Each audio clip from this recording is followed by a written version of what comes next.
Welcome everybody to this debate. I see it's standing room only. So what are we talking about? Well, does the distinction between the progressive left and the conservative right remain the central issue of our time? Or perhaps there's something more interesting and more original that we can find to replace it? That's what we're going to talk about today. And we have a fantastic panel for you. Chantal Mouffe, who is a world-renowned political theorist, David Goodhart, who was the founder and editor of Prospect, and Rory Stewart, reluctantly an ex-Conservative MP. You will have all seen his amazing pitch to become leader of that party. So is it time to move on to something else? Are left and right the antiquated legacy of an era that is no longer relevant? Or are there perhaps alternatives that will be better descriptions of our current politics, and which might help us improve and transform political debate? So I'm going to start with Chantal. We need to keep the left-right divide because this is the divide or the frontier which is the most conducive to a vibrant democracy. I want to propose a frontier between left and right conceived in axiological principle. You know, it's a question of values. So according to the view which I defend, which of course is a dissociative view, the question for a democratic politics is not to try to arrive to a consensus without exclusion, but what I have called in my word an agonistic struggle among adversaries, who know that they are never going to be able to agree, but who respect the point of view of their opponent and accept, you know, to the fight with democratic procedure. And I speak of an agonistic debate between people who want a society in which, you know, equality and social justice are going to be the main driving force. And I think this is for me what the left is. And another one, which is the right, in which, you know, basically they accept a lot of inequalities. Thank you. Rory.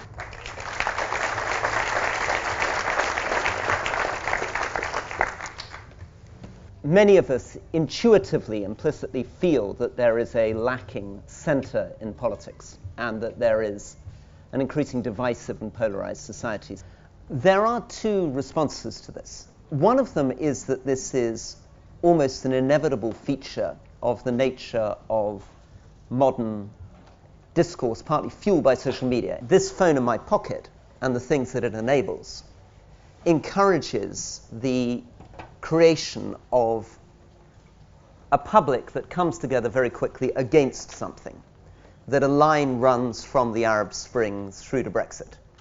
And part of that line is a general story that there is, to quote my friend David, who's just accused me of living in a bubble, that there is these people living in a bubble. You being a right-wing populist. People living in a bubble. The question then is, how inevitable is this?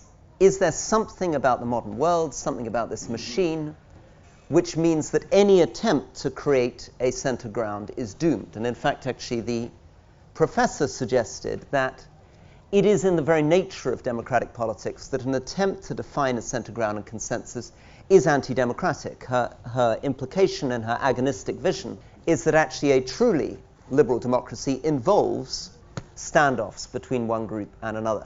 I would argue that there is a way of being a Trumpian anti-Trump, that there is a way of using this machine to advocate not for the positions of the right or the left, that there is a way of using this to connect to the local. And the more things are embedded in the local, the more plausible it is that through practical work, through action, you can discover the virtue of moderation, right? The virtue of avoiding the extremes. Heraclitus, since we're talking about philosophy, is very interested in the idea of harmony. And what Heraclitus points out is that harmony comes not by losing the opposites, but by suspending the power of the opposites. What gives it its force is that it operates in the realm of reality. Thank you.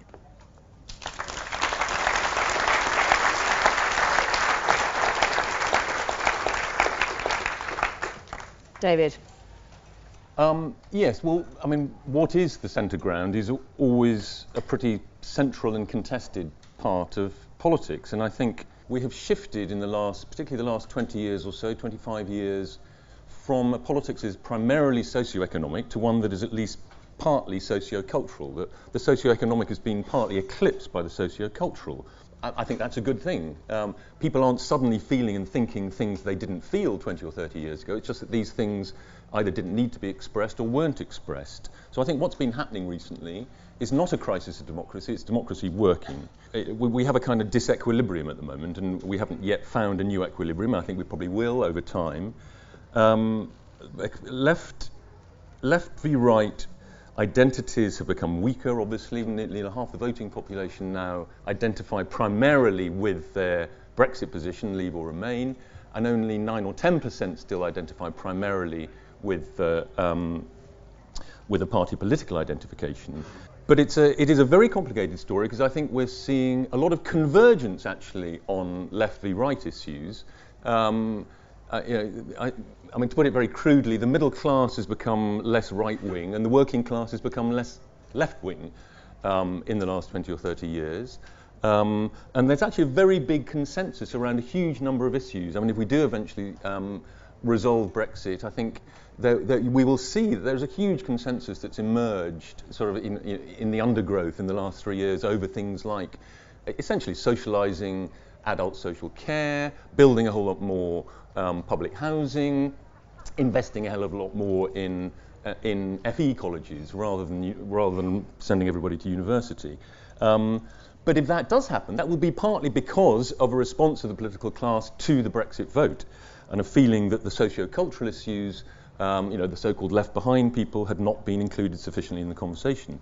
So we've got convergence on left and right, but divergence on the socio-cultural issues. It is easier for the right to move left on economics than it is for the left to move right on culture.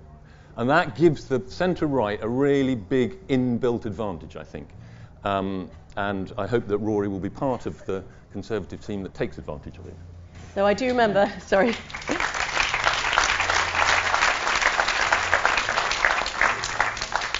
I do remember David Blunkett, when he first became Home Secretary, saying to me, "Marianne, you won't believe how right-wing I am." So there is a bit of a tradition on the left, actually, of being quite socially conservative. So let's now talk about whether this distinction between left and right is of the past and whether it's no longer relevant to contemporary politics. So Rory, David has pretty much said that the old-fashioned left and right divide has at least partly dissipated and has been replaced by what you might call either anywhere and somewhere, but a lot of people talk about the open-closed divide, people who are open on social issues, immigration, gay marriage, that sort of thing, and people who are socially conservative. Do you think post-Brexit, assuming there ever is a post-Brexit, and we stop labelling ourselves Leave and Remain, do you think that might replace it? Well, there's certainly a lot of evidence for David's view. My political bet is against him. But to give it credit, you can certainly do an analysis of the British voting public and their views on Brexit where you can divide people between open and closed. I don't recognise it in myself, and I don't recognise it in my own voters in Cumbria.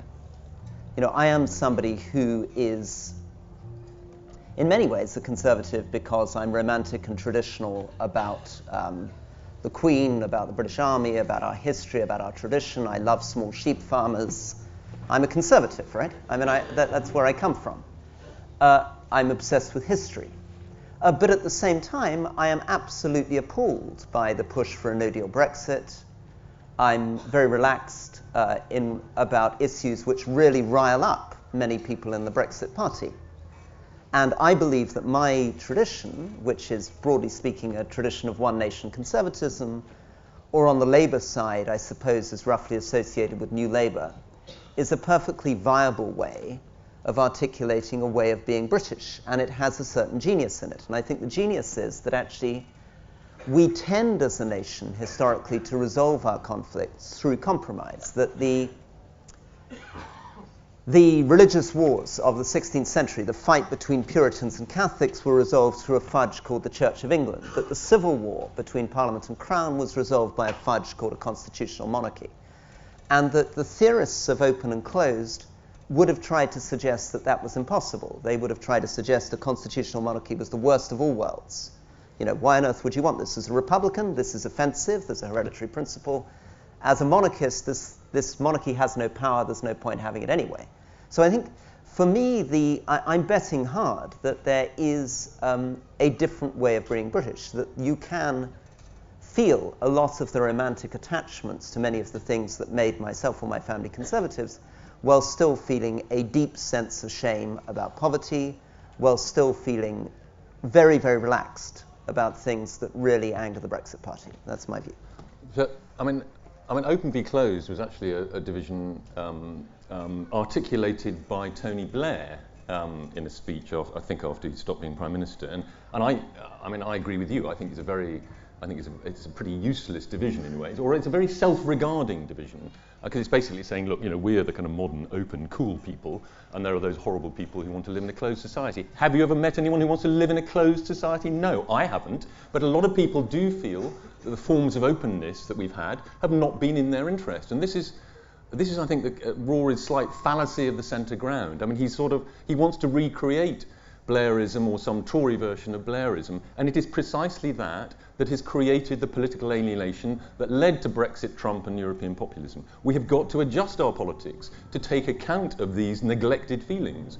Essentially, in my language, the anywheres have been running the show, and they have run the show for the last 25 years in their own interests. Our societies have changed enormously in that time. Since the end of the Cold War, we've become so much more open, economically, socially and culturally, and much of that has been wonderful, but there are lots of people who feel that it hasn't worked in their interest. The supply chain really did move to China. Factories were closed down, and then a whole lot of people were brought into the country to compete against them in the service jobs they were doing there, and they felt that the national social contracts were being neglected. All of these things, I think, are perfectly legitimate feelings that were not recognised by the people in London. And so we've had some pushback against that, and a new centre is emerging that needs to take account more of those somewhere priorities and intuitions. And I think it is, because I think, when people talk about Brexit politics, they're talking about doing adult social care, building more housing, investing in FE colleges. They're talking about immigration. Rory, yes. I just want to bring Chantal in here. Yeah. So, the political system has to adjust to take account but first of I these. would like to say, I do agree with David. For instance, I do believe also that I think, by the way, the Brexit is a sign of a democratic crisis here, and it's the consequence of the third way. I mean, this is why I'm really amazed when people say, no, the solution is to come back to centrist politics. No, we must be aware of the fact that all the opposition to the situation, which is being expressed by Brexit, is a consequence of 30 years of neoliberal hegemony, and particularly of the fact that the Labour Party, which in fact normally should have been the one defending the interests of the popular classes, has abandoned the popular classes. And then, of course, you've got all those people who feel completely left aside and seen, by the way, from the other one, the deplorables, and I think this is really what was the problem. So do you think now that we have a much further to the left Labour Party and a further to the right Conservative Party, that this is actually better for democracy? I think that's better for democracy, yes, absolutely.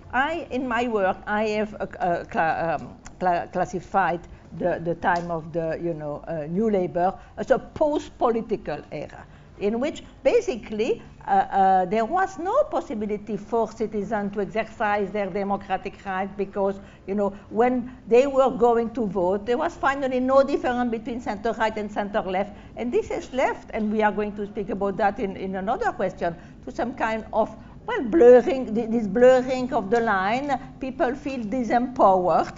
They lose interest in voting. Why should we go to vote if in the end this is not going to make any difference, And I think that the fact that today we are in a situation in which there is what I will call a return of the political.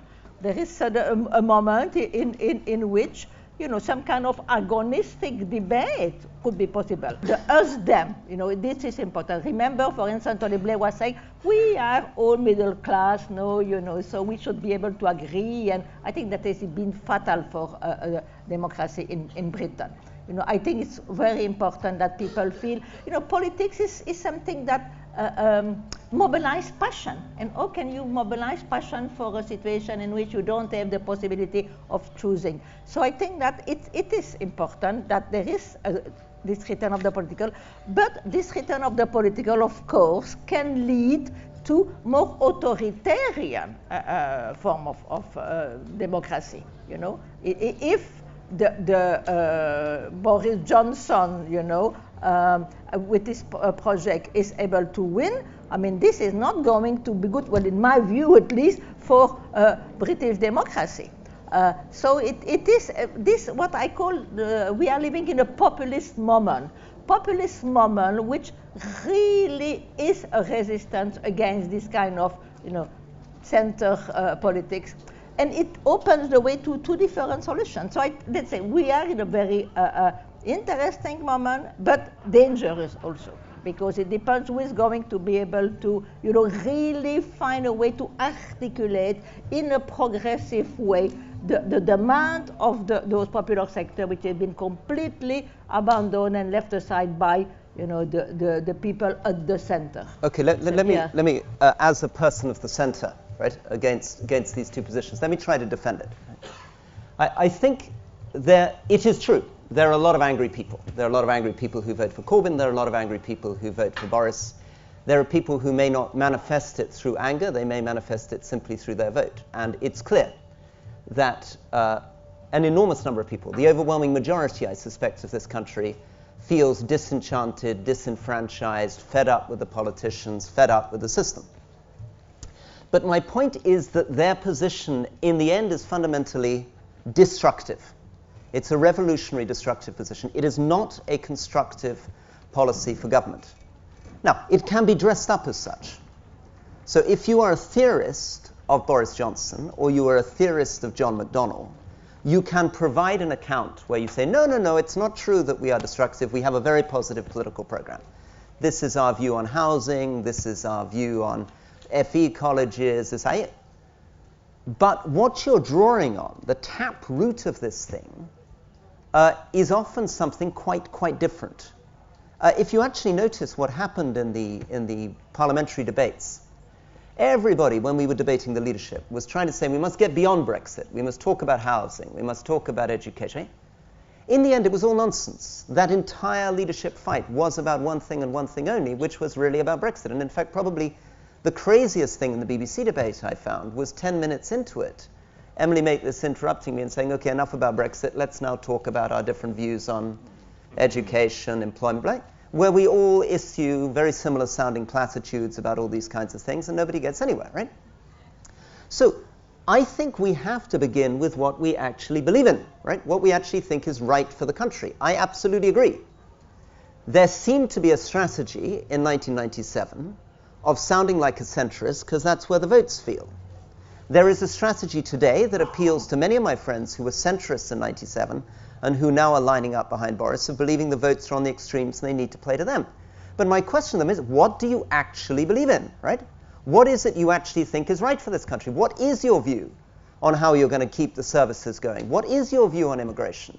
What is your view of the role of the state? And on those things, I do not think, certainly within my own party, people are being as clear or honest as they can be. They signal, they whistle, they suggest implicitly that they have various kinds of views, which are totally at odds with their expressed views 2 years ago on all these kinds of subjects. And the one thing missing in this type of politics is always the word how.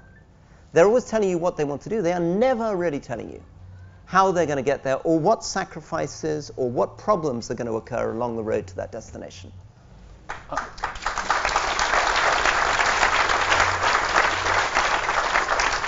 But I would challenge this idea that the extremes have taken over. And I mean, indeed, Marianne, you were using, you were talking about, Labour has gone off to the left. Well, I think that is indisputable. But the idea that the Tories have lurched off to the right, I think is an expression of the poverty of our language, precisely because we don't have the concepts to talk about the new socio-cultural politics. So they want to they want to implement Brexit. You know, I mean, is that right wing to want to implement something that people have voted for and then voted for again in an election in 2017? Well, what about Priti Patel in the Home Office, for instance? I mean, she's indisputably more right-wing in her attitudes to crime and punishment than but Tories Amber Rudd overall was. are miles less right-wing than they were 15 or 20 years ago. They believe in equality. Yeah, well, just look at what they say. Yeah, this is what everybody believes, I know, but it's actually not true. I mean, 20 years ago, Take most on austerity, Tories, David. well, austerity was supported by the Labour Party. It was, and it's been, versions of it have happened in other countries too. You know, we did have a massive deficit that had to come down. And you know, they're now taking an opportunity. Tories are now taking an opportunity to pump money massively into the public sector. This old centre ground that Rory wants to go back to doesn't exist any longer. We've got to produce a new centre ground. I thought you were telling us it did exist, and there was a huge consensus between the parties. Well, there is on left-right issues. There is a big consensus, not between the parties because Corbyn has taken over the Labour Party, but in the general public, there's a big consensus on socio-economic issues now, and actually, and I think the Tories partly reflect that. Where it all went wrong was actually back in 2010. It was when George Osborne and David Cameron thought that it was fine just to repeat new Labour policies, particularly in socio-cultural areas. I mean, you know, Osborne used to boast about this. You know, he sort of said, you know, Tony Blair was the master. He had established a new centre, but that new centre was crumbling at the very time when they were taking over, because it hadn't taken into account the feelings of large parts of the population on lots of things that are quite, you know, intangible and difficult things to do with community. Okay, but can I press you on this? Because, I mean, you know, if we're talking about these socio-cultural liberal values, suppose that politics starts to split between, you know, social conservatives and social liberals. Does a socially conservative government come in and ban gay marriage? And what happens? What happens to the gay couples who are married? And does it come in and say feminism was a bad idea? That's a very good point. Okay, so this speaks to what you were talking about, Rory. So George Osborne and David Cameron do gay marriage. Okay, this is a Conservative Party doing gay marriage. Yeah. That is, you know, they do gay marriage, but why didn't they also? So that satisfies, you know, the liberal end of British opinion. So why didn't they at the same time balance the boat and do something for the more traditionally minded? There are a hell of a lot of more traditionally minded small C conservative people out there as well. Well, they said they were going to reduce immigration to the tens of thousands. They used to vote Conservative, and they stopped voting Conservative. The whole point of having a two-party, first past the post system is that the two parties congregate everybody from left and right into their boat. And the Tories took their eye off the ball. They allowed UKIP to grow up to their right, and we ended up with Brexit. And I blame George Osborne for that. Chantal and then Rory.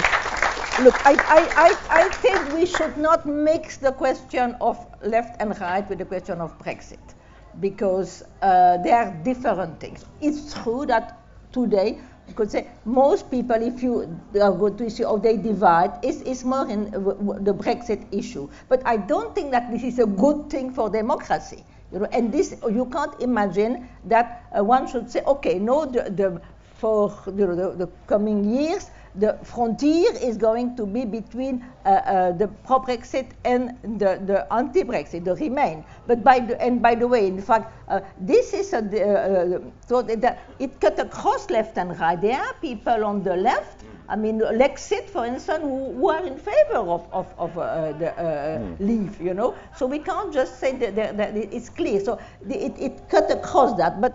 And today, obviously, through the question that mobilize more passion among people is the question of the Brexit. But you know, it's not going to stay there forever, hopefully. And so I think what is important here, and I would like to come back to the point I was making before. When we have this opposition, this frontier between precisely different strong opinion, what is very important is to impede that this struggle, this opposition, will take the form of a friend and enemy opposition. That is something that is very bad for democracy. And I think it's very important that, and it's a question of having the institution, the procedure, the two camps treat themselves, as I propose to call, adversaries. Now, adversaries recognizing the legitimacy of the demand of the others, and trying to find, I wouldn't say, it's not really a question of compromise, because it's not, okay, we are all going to agree on some kind of wishy-washy center, but try to say, we are going to accept some procedure, we are going to fight, and accept the right of our opponent to defend their history, because I think that this is what is central for democracy. It's not establish an agreement, a consensus. It is to what I call that, to transform antagonism into an agonism, impede that the two opposed group will really negate the right of the other. And I think that there is a certain danger today, and obviously it's much easier these things to happen when you have, for instance, a divide between Brexit and non-Brexit, because there is really no possibility there of recognizing, or let's say no possibility is not really true, but it's much more difficult, to find a way in which you can accommodate the opposition. Personally, I mean, I know that you're probably not interested in my view. I think that given the situation today in Britain, the only solution will be a soft Brexit. I agree. Because I think that the worst will be that one of the camp could say, we've won, and unfortunately the people are really very divided on this issue. Okay, so I agree with you on that, but we've got to... Brexit will be, nobody's going to be happy. Brexit will say, that's not really Brexit. The other ones, it's not. But at least nobody is going to be able to say, we've won. And I think this is what is important. Let me take on from that. Okay, so I think this is very important. I am passionately in favor of a Brexit deal, a compromise. I think it's really, really dangerous that people are trying to see this country in this U-shape, and everybody's being put into a Remain camp or a no-deal Brexit camp. Right? The reason why I voted against the no-deal Brexit is not just that I think it would be unbelievably damaging and unnecessary thing to do to our economy, but I believe you will be storing up years and years of rage from Remain voters if you delivered a no-deal Brexit, and it would become one of the great founding myths for the next 30, 40 years. A Tory no-deal Brexit would be perceived in the way that Mrs. Thatcher is perceived in a great deal of the North East today. It would be one of those issues, right? Ditto, I think that were you to go down the Lib Dem route of not holding a second referendum and just going for full revoke and Remain, then all those people who voted for Brexit thinking the elite hate us, the elite will ignore us, they think they're too good for us, confronted with people saying, you're not even going to have a second chance of it, you were just wrong, we're going to ignore the referendum, we're going to Remain, that also will set up decades of division, right? But the problem is, it is very, very, very difficult to generate the language around this kind of compromise because people don't feel the votes are there. I mean, my entire party leadership campaign was predicated on trying to get a compromise. And of course I failed. I failed dramatically because people pointed out nobody really is interested in supporting this kind of position. And the pollsters who do this open-closed, or sometimes somewhere anywhere, or sometimes diversity wealth divisions, keep saying you're going to be killed if you try to locate yourself in the middle. You have to decisively choose. Are you going to do what Dominic Cummings, I believe, is trying to do, which is decisively wrench the Conservative Party round to create a base in Hartlepool, Sunderland, Bishop Auckland, trying to pick up effectively white working class Labour seats by signalling not just that they share their Brexit positions, but by signalling that they share all the other positions that David is gesturing towards. And I think the final thing I wanted to say is, of course these things are difficult. When I voted for gay marriage, I made a lot of people in my constituency very, very angry. That's true. Right? It's true that many, many people in the country, and the vast majority of people in the Conservative Party, did not want gay marriage, right? But there is a question about how I, as a politician, respond to that fact. Particularly when, if we now go 5 years forward, people are now completely ambivalent about the issue of gay marriage. I mean, it turned out that many, many of those people... Ambivalent or accepting? Well, if you look at the polls, currently it doesn't really feature in people's views at all. It's neutral, right?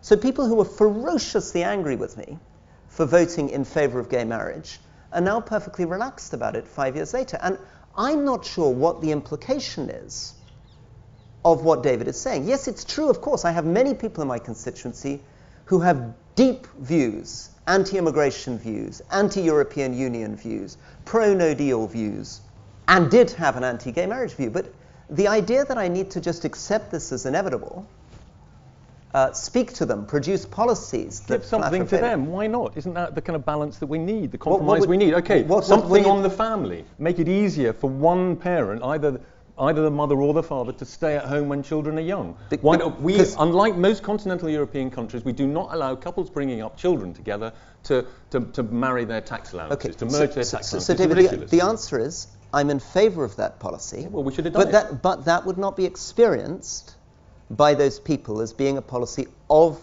the level of their views on gay marriage or immigration. This would be seen that's a political skill. You sell it as that. As a cute technocratic fix. It's not going to deal with the problem of those attitudes, those values, and that outlook on the world. But there was just no appetite to do it anyway. What a pity we didn't have more time. I want to thank all three panellists and you for coming.